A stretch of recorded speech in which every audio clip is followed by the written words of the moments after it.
कीर्तिकर यांच्या समर्थकांनी शक्ती प्रदर्शन कशा प्रकारे केले पाहूयात।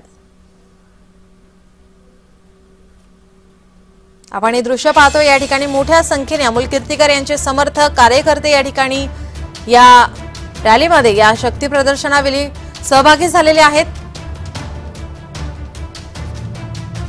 आपण हे दृश्य पाहतोय। अमोल कीर्तिकर आज उमेदवारी अर्ज भरणार आहेत। अर्ज भरण्यापूर्वी या ठिकाणी कार्यकर्त्यांकडून या रॅलीमध्ये मोठा सहभाग नोंदवण्यात आलेला आहे। मोठ्या संख्येने कार्यकर्ते या ठिकाणी सहभागी झालेत। अर्ज भरण्यापूर्वी या ठिकाणी रॅली काढण्यात आलेली आहे। प्रचार रॅली ही काढण्यात आलेली आहे।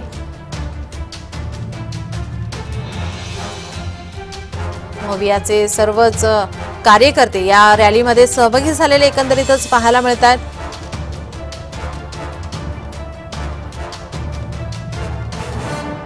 अमोल कीर्तिकर आज उमेदवारी अर्ज भरणार आहेत। त्याआधी त्यांनी बाळासाहेब ठाकरे यांच्या स्मृतिस्थळाला अभिवादन केलं आणि त्यानंतर ही रॅली सुरू झाली आहे।